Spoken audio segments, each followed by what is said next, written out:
Welcome to Moments in Time and Space, a microfiction podcast, bringing you tales of horror and suspense with your host, Aaron Maracle.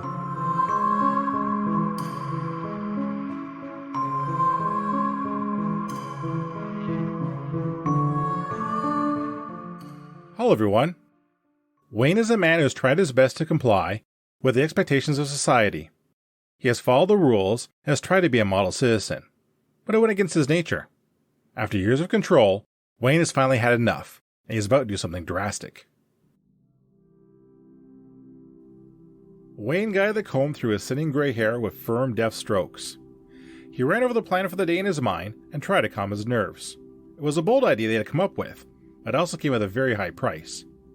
He was going to upset a lot of people today, but Wayne had been pushed beyond the limit of what he was willing to endure.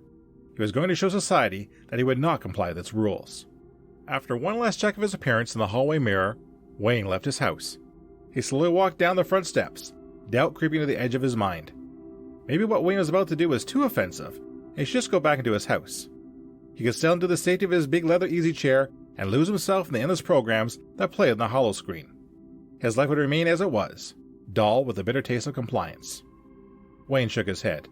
That was not an option. He had lived that life for far too many years already, and he swore he would not waste the rest of his years rotting in silence to appease society norms. He straightened his silver silk tie, smoothed out the crease of his ebony three-piece suit, and began to walk through his neighborhood with renewed determination. 3 houses down from his own, Wayne saw Mrs. Schultz was tending her front garden.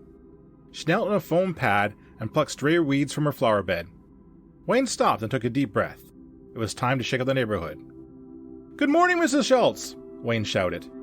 Mrs. Schultz wrinkled her brow, but did not look up from her flower bed.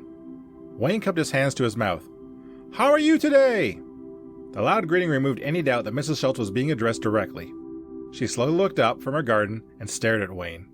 There was a look of mild surprise and horror creeping into her face. Wayne waved to her and flashed her a broad smile. "How's Mr. Schultz?" Wayne asked. Mrs. Schultz quickly got up and retreated into her house, slamming the door behind her. Wayne resumed his walk and began to whistle a jaunty tune. The apprehension he had about his plan was fading. In his place was a feeling of jubilation. He had taken his first step to bringing back some normalcy to society, and it felt incredible. About 2 blocks later, Wayne spied a young man walking towards him on the sidewalk. He was hunched over staring at some kind of small device in his hands. Every so often, the youth's fingers would dance over the screen. His face was blank of emotion, and he seemed oblivious to his surroundings. Wayne called out to the youth. "Good morning!" The young man's eyes glanced up briefly at Wayne, and then returned to the small device in his hands. "How are you today?" Wayne asked. The young man scrunched up his shoulders and picked up his pace as he moved past Wayne. "Take care now," Wayne called out to the young man. His walk continued, and so did Wayne's attempts to engage with people along the way.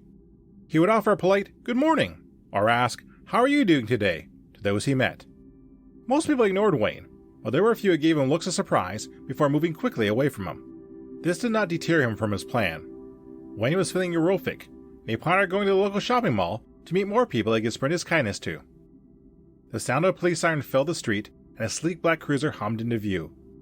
It drifted to a slow stop next to the curb where Wayne was walking.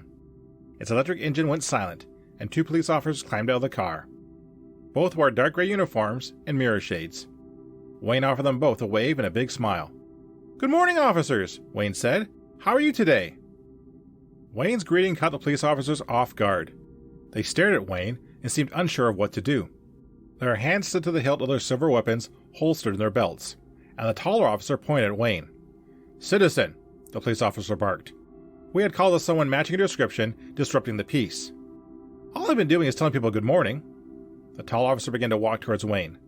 "You admit you have been disturbing the peace?" Wayne stopped and shook his head. "It isn't disturbing the peace, it's just being friendly and polite." "All right, funny guy, you're under arrest." "For what?" "You know for what. Uninvited social engagement. Being friendly shouldn't be a crime." The tall police officer pulled out a pair of handcuffs. "Say it for the judge." Wayne didn't resist as the police officer secured his hands behind his back and led him to the police car.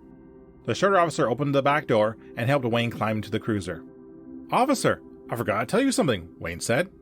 The tall police officer glanced at Wayne. "What's that?" "I hope you have a nice day." Wayne began to laugh manically, and the tall police officer rolled his eyes. He signaled to his shorter partner, who closed the back door of the cruiser on the still laughing Wayne.